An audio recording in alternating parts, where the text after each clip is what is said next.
హైదరాబాద్ లో ఏంటి సార్ లక్షల్లో ఇల్లు 20,000 పెట్టుకునేవాడు ఒక పొలాడు ముగ్గురు అమ్ముతున్నాడు, మీకు తెలియదు. RRR గురించి ఇదిగో వస్తుంది అదిగో వస్తుంది అంటున్నారు. బట్ ఇప్పుడు ప్రతిదానికి ఇది for every action there is equal and opposite reaction.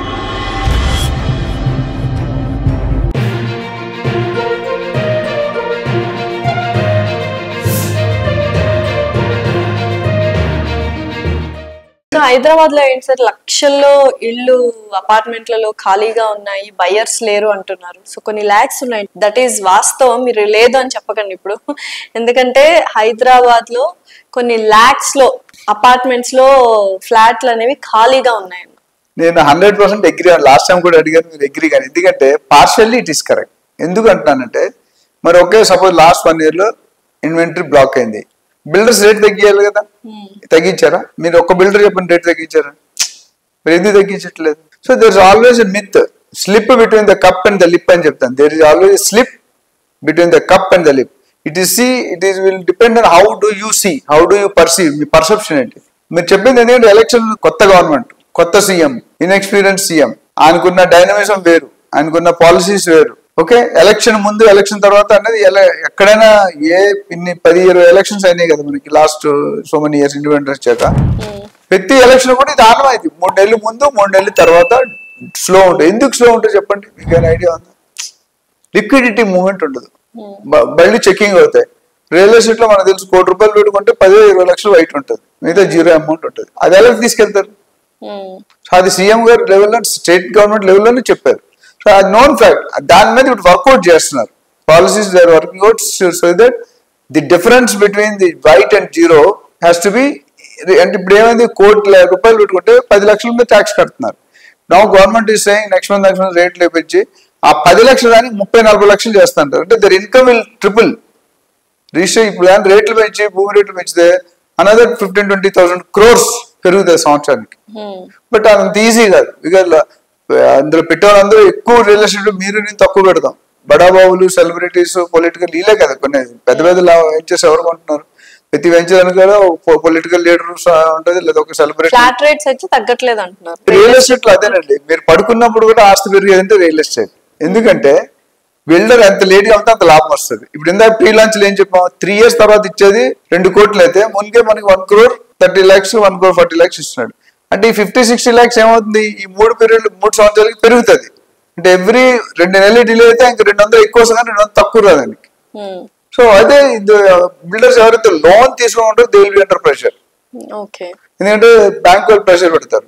People are their own land bank. కొన్ని కంపెనీస్ నేమ్ పెద్ద పెద్ద కంపెనీలు 30-40 they have their own land bank. ఎప్పుడో 20 సంవత్సరాల ముందు కొన్నాడు, ఆయన చీప్ గా అమ్ముతాడు. ఎందుకంటే ల్యాండ్ కాస్ట్ తక్కువ. ఇప్పుడు ఇవాళ బిల్డర్ వచ్చి కొనుక్కుంటే ఈ land cost will be more. So land costing కూడా మనం చేసాం ఒకసారి, how the rate is calculated. అందుకని ఒక్కోసారి ఏమవుతుందంటే 2 రకాల మోసాలు జరుగుతాయి. ఒకటి ఏంటంటే బిల్డర్ కానీ పాత ల్యాండ్ బ్యాంక్ లో 20 సంవత్సరాలు 1980లోనో 2020లో కొనుక్కున్నారు, 2010లో కొనుక్కుంటే ఇప్పుడు రేట్ పెరిగిపోయింది కదా, 4-5 times అయిపోయింది రేటు 10-15 years లో. ఆ రేట్ ఏం చేసినట్టు తక్కువ పెట్టి కాస్ట్ ఆఫ్ ల్యాండ్ కాస్ట్ తక్కువ తగ్గ రేట్ లెస్. ఇంకొక విధంగా రేట్ లెస్ అంటే ఒకటే రోడ్డు మీద 2 ప్రాజెక్ట్స్ ఉంటాయి, ఒక నుంచి 45,000 అమ్ముతాడు, ఒక నుంచి 20,000 అమ్ముతాడు. 2 సేమ్ రోడ్, డిటిసిపి రేరా. ఎందుకు అంత డిఫరెన్స్? 20,000 పెట్టుకునేవాడు ఒక పొలాడు ముగ్గురు అమ్ముతున్నాడు, మీకు తెలియదు. అంటే వాడికి ఓవరాల్ నెట్ అంతా 60,000. ఈ 45,000 ప్రాంప్ట్ గా అమ్ముతున్నాడు, చీటింగ్ లేకుండా. So which is good. అందుకని ఇప్పుడు wherever there is a discount you should think twice, not once, twice. ఎందుకు థింక్? ఇప్పుడు పక్కనోడికి పాల్గొన లేదు, వీడికి ఎట్లా possible? There should be some. ఇప్పుడు ఎవరైనా ఓవర్ నైట్ పెద్దోడు పొడిగా అయిపోయాడు అనుకోండి, నేను లక్కీ భాస్కర్ అని చూసేసిన, ఓవర్ నైట్ ఈ వాంట్ టు బికమ్ కరోడ్పతి. ఇప్పుడు మూమెంట్ కొడుకు ఎవరు ఉన్నారు, దుల్కర్ సల్మాన్ ఎవరు. అంటే సొసైటీలో ఏమవుతుందంటే ఎలా చీట్ చేస్తారు బ్యాంకుల్ని. ఇక్కడ ఇది రియల్ ఎస్టేట్ కూడా ఒక టైప్. ఇప్పుడు ఏమో 10 మందిలో 1-2 చెడ్డ ఉంటే మిగతా 8 మంది కూడా బ్లేమ్ చేస్తారు. Everybody will not be like that. Okay, so అయితే RRR గురించి ఇదిగో వస్తుంది అదిగో వస్తుంది అంటున్నారు. బట్ ఇప్పుడు కొత్తగా ఇంటర్చేంజెస్ కూడా చేస్తున్నారు. అలాంటప్పుడు ఆ చుట్టుపక్కల ఉన్న రియల్ ఎస్టేట్ పై ప్రభావం ఉంటుందంటారు? ప్రతిదానికి ఇది for every action there is equal and opposite reaction, told by Newton's 3rd law. తెలుసు కదా. సో RRR అనేది పెద్ద వాస్ట్ సబ్జెక్ట్ అండి. అది కేసీఆర్ గారి హయాంలో ఉండే. ఇప్పుడు ఓవరాల్ ఎన్ని సంవత్సరాలు పెట్టింది? 10-15 years పెట్టిందా ఓవరాల్ రావడానికి? సీఎం ఉన్నప్పుడు, పాత సీఎం ఉన్నప్పుడు చేశారు. సో అది రావడానికి ఇట్స్ ఎ బిగ్ సబ్జెక్ట్. 350 ముందు 336 అన్నారు, తర్వాత 352 353 అలైన్మెంట్ అయిన తర్వాత డిస్టెన్స్ స్ప్రెడ్ పెరిగింది. అది పెరగాలంటే బోత్ సెంట్రల్ అండ్ స్టేట్, అది contribution is not from central alone or state, ఇద్దరు కలిపి 50-50 రేషియో ఉంటుంది. అయితే కేసీఆర్ ఉన్నప్పుడు ఎందుకు లేట్ అని తెలుసా మీకు? RRR there is an issue between the central government and state government. Who has to maintain the road maintenance? ఎవరు చేయాలి? State government is not willing, central government local government మీరు మెయింటైన్ చేయాలి సంథింగ్. సో ఆ తర్వాత difference వచ్చింది, నరేంద్ర మోడీకి KCR gap వచ్చింది second term, ఆగిపోయింది. రేవంత్ రెడ్డి గారు రాగానే ఫస్ట్ మంత్ లోనే నితిన్ గడ్కరీ, అమిత్ షా, ప్రైమ్ మినిస్టర్ వీళ్ళందరినీ కలిసి దాన్ని కొద్దిగా మూవ్ చేయడానికి ట్రై చేశారు. ఆ ప్రాబ్లమ్ సార్ట్ అవుట్ చేసినట్టు విన్నాను. ఇప్పుడు what are the technical problem మేము మెయింటైన్ చేస్తామని చెప్పారు చివరికి. అక్కడ ఒక హడిల్ తగ్గి దాని ప్రాసెస్ స్టార్ట్ అయ్యింది. మరి ఇంతమంది ల్యాండ్ పూలింగ్ చేయాలి కదా, south side north side. Land pooling అంటే ఇప్పుడు అందులో అన్ని రకాల కమ్యూనిటీ ఉంటాయి, గుళ్ళు ఉంటాయి, చర్చిలు ఉంటాయి, మాస్కులు ఉంటాయి. జనరల్ గా సెంటిమెంటల్ కదా, గుడిని టచ్ చేసి ఒప్పుకోరు, మాస్క్ టచ్ చేసి ఒప్పుకోరు. సో దాని హౌ డు ఇచ్చే కాంపెన్సేషన్ చాలదు.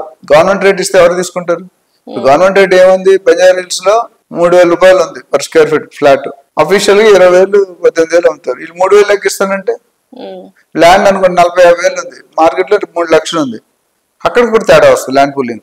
సో ఇవన్నీ చేయడానికి రేవంత్ రెడ్డి గారు వచ్చేది ఒక స్టెప్ కంపారిటివ్ ఎర్లియర్ కొద్దిగా ముందే కొద్ది స్పీడ్ అవుతుంది. బట్ ఇట్ స్టిల్ వాళ్ళు ఏమంటారంటే మన కన్సర్న్ మినిస్టర్స్ 2.5-3 సంవత్సరాలు కంప్లీట్ అవుతుంది, which is highly impossible. Maybe double the period, next 5-6 years లో అయితే డెఫినెట్ గా కవర్ అవుతుంది. అండ్ RRR అనేది గాడ్ గివెన్ గిఫ్ట్. అది వస్తే రియల్ ఎస్టేట్ ల్యాండ్ అవైలబిలిటీ చాలా ఎక్కువ వస్తుంది. ఈ ఇంటర్చేంజెస్ మంచివా చెడ్డవా? అంటే మంచిగా అండి, వాళ్ళు టెక్నికల్ ఛాలెంజ్ దానివల్ల పెద్ద ఇంపాక్ట్ ఉంటుంది. బికాస్ 330 360 చేశారు 20-30 kilometers కి అంత పెద్ద. ఎందుకంటే హడల్స్ ఇప్పుడు మెట్రో చూస్తే ఎలా ఉంటది, ఇలా టర్నింగ్ ఉంటుంది, మీరు స్ట్రైట్ ఉంటుందా? ఎందుకంటే అక్కడ ఏదో అడ్డు ఉంది, అంతమంది compulsory that you should not break that. అక్కడ డివైడెడ్. ఓల్డ్ సిటీలో మెట్రో అనేది ఎంత ప్రభావం తెలుసా మీకు? You cannot convince. Fatima college ఇరగొడతాను, ఏమైంది? వాయిస్ వేసేసి స్లో అయిపోయామని, ఇరగొట్టలే కదా. ఓవరాల్ RRR అనేది ఏంటంటే కంప్లీట్ అవుతుంది. But definitely Rome is not built in one day. RRR అంటే ఎంటైర్ బౌండరీ. అండ్ మీరు RRR కట్టినందువల్ల ఏమవుతుందంటే బార్డర్ నుండి హైదరాబాద్ సిటీ రావడానికి మీకు ఆల్మోస్ట్ 3.5-4 hours పడుతుంది ఇప్పుడు యాజ్ ఆఫ్ టుడే. RRR వస్తే ఏమవుతుంది తెలుసా? గెస్ట్ చేయండి, ఏమవుతుంది? 1.5-2 hours లో వచ్చేస్తుంది. అంటే 50% of fuel, 50% of time, 50% of efficiency తగ్గిపోతుంది. మీకు బాడీ టైం మనం డై చేసినామంటే 4 hours, 2 hours plus 120 kilometers per hour. RRR overall వచ్చాక చాలా తేడా వచ్చింది. అందుకని నేను RRR G³ అని చెప్తాను నా టర్మ్స్ లో. G³ అంటే గాడ్ గివెన్ గిఫ్ట్. హైదరాబాద్ రూపురేఖలు మార్చేది RRR. ఓవరాల్ కొద్దిగా మార్చింది. RRR వల్ల ఏంటంటే 4 పక్కల ఇవాళ ఒక సైడ్ టాకింగ్ అవుట్ వెస్ట్. ఇప్పుడు సౌత్, ఇప్పుడు 4 సస్టైనబుల్ సిటీ లాస్ట్ టైం మనం మాట్లాడాం. సౌత్ పెడతాయి, తర్వాత Vijayawada highway, Warangal highway, Sagar highway, Kompally, ఇవన్నీ కూడా పికప్ అవ్వాలి. So but there is scope that next 10 years Hyderabad real estate is going to rock. అది ఇప్పుడు వచ్చింది ఏదైతే లాస్ట్ 10 months 11 months ఉందో, ఎన్ నెంబర్ ఆఫ్ రీజన్స్. గవర్నమెంట్ కొత్తది, ఎలక్షన్లు వచ్చాయి, ఏమవుతుందో తెలియదు, ప్లానింగ్. ఏదైనా సీఎం కొత్తగా వస్తాయి. చంద్రబాబు బాగా ఎఫెక్ట్ చేసిందని వింటున్నాం. హైడ్రా అనేది ఇప్పుడు సైలెంట్ అయిపోయింది రియల్ ఎస్టేట్ అని అయితే వింటున్నాం. ఇప్పుడు ఏదైనా కొత్త పని చేసినట్టు ఇంపాక్ట్ ఉంటుందండి. ఇప్పుడు చంద్రబాబు నాయుడు గారు ఉన్నప్పుడు పంచింగ్ సిస్టమ్ పెట్టాడు ఆయన. గవర్నమెంట్ ఆఫీసుల్ని మా బ్రదర్ పోలీస్ డిపార్ట్మెంట్ చేశాడు ఇన్స్పెక్టర్ గా. రాత్రి 2 గంటలు 3 గంటలు వెళ్ళి కాన్వాయ్ దూరంగా నడుచుకొని వెళ్ళి చూసాడంట. వీళ్ళందరూ ప్యాక్ ఆడడం, మిగతా అదర్ యాక్టివిటీస్ చేస్తే ఫైర్ చేశాడు. సో వర్క్ చేయించాలని కూడా తప్పు కదా, we are paying for them. So అలా కొత్త అందరూ అపోజ్ చేశారు. ఫస్ట్ ఏమవుతుంది, రియాలిటీ తెలిసిపోతుంది, ఎన్ని గంటలు వస్తున్నా ఎన్ని గంటలు తెలిసిపోతుంది. అంతకుముందు ఏమైంది, బాస్ సార్ కొద్దిగా ప్రాబ్లం ఉంది సార్, మా ఆవిడ హాస్పిటల్ అంటే ఓకే 2 గంటలు కౌంట్ అయ్యింది. ఇప్పుడు అలా కాదు. బట్ ఇప్పుడు ఏమైనా సిస్టమైజ్ అయిపోయింది. Now people got habituated. So ఈ హైడ్రా అనేది కూడా ఇంటెన్షన్ వాజ్ గుడ్. ఇంటెన్షన్ ఏంటి, మనకున్న చెరువులు, పబ్లిక్ నాలాలు, రోడ్లు, పార్కులు పబ్లిక్ వాళ్ళు, ప్రైవేట్ వాళ్ళు ఆక్యుపై చేశారు, దాన్ని తిరిగి మనం సరెండర్ చేసుకోవాలనేది ఇంటెన్షన్.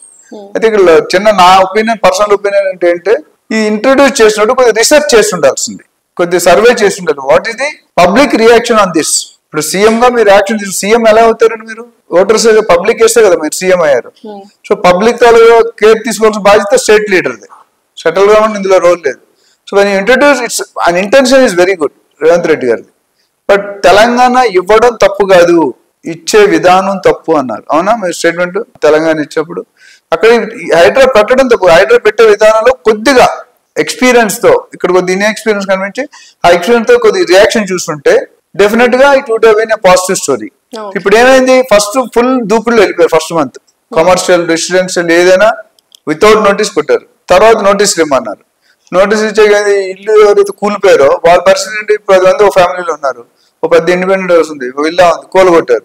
వాళ్ళకి డబుల్ బెడ్రూమ్ ఫ్లాట్ తర్వాత ఇస్తాం అన్నారు. ముందే ఏం చెప్పి ఈయనకి ఎరగొడతాం, నీకు ఆల్టర్నేటివ్ కట్టిస్తాం అని చెప్పుంటే ఇది యాక్చువల్లీ చాలా పాజిటివ్ వెళ్ళేది. ఇప్పుడు మార్కెట్ లో సగం పాజిటివ్ అయిపోయి సగం నెగిటివ్ అయిపోయింది. ఇప్పుడు ఏమంటున్నారు, అసలు రెసిడెన్షియల్ లో ఒక గవర్నమెంట్ పర్మిషన్ ఉంటే RERA and DTP we will not touch them. అదేవిధంగా ఎఫ్టీఎల్ బఫర్ జోన్ ఉంటే ముందు ఎఫ్టీఎల్ లో కూలగొడతాం, బఫర్ జోన్ కొద్ది టైం ఇస్తాం. కాలేజీలు, హాస్పిటల్స్ ఏవైతే ఉన్నాయో, స్కూల్స్ వీటిని పొడగడం. ఎందుకంటే అకాడమిక్ ఇయర్ ఎవరు ఇస్తారండి? ఇప్పుడు మీ పిల్లలు చదువుతారు 5th క్లాస్, స్కూల్ ఎరగొట్టారు, అది 1 year అకాడమిక్ ఇయర్ పోతుంది, చదువు ఎక్కడ? సో అందుకని ఆ ఫైనాన్షియల్ ఇయర్ కు అకాడమిక్ ఇయర్ కు పెట్టేసి అది స్లో చేశారు. సో ఇప్పుడు now it is going in little right direction. So మొదటి ఉన్న ఇంపాక్ట్ కి ఫస్ట్ మంత్ కి 4th మంత్ కి చాలా తేడా ఉంది. సో ఇది కరెక్ట్ మెథడ్. ఏదో కొన్ని ట్రై చేసినప్పుడు కొన్ని మిస్టేక్స్ జరుగుతుంటాయి, బట్ వాళ్ళు as long they correct, it's a good thing. So దానివల్ల హైదరాబాద్ లో రియల్ ఎస్టేట్ పడిపోయిందంటే, అంటే మీరు అనేది ఏంటి, అందరూ అక్రమ కట్టాలు కట్టారా మార్కెట్ లో? హైదరాబాద్ దేనికి అక్రమ కట్టాలి కదా, ప్రాపర్ గా నువ్వు అక్కర్లేదు కదా. సో ఎంత percentage? Is it 100%? 100% no, maybe 15, 20, 25% ఆ వరకు ఎఫెక్ట్ అయింది.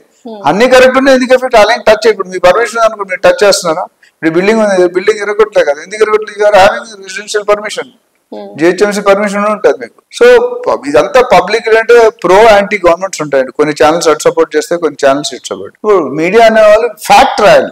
I'm not blaming anybody. Media అనే వాళ్ళు రియాలిటీ రాయాలి. నాకు ఇష్టమైతే ఒకలాగా, నాకు ఇష్టం లేకపోతే అట్లా. అది మీకు తెలిసి ఏ ఛానల్ ఎవరు సపోర్ట్ మీకు ఐడియా, మీరు మీడియాలో ఉన్నారు. So nothing wrong about it. So real fact miss అవుతుంది అక్కడ.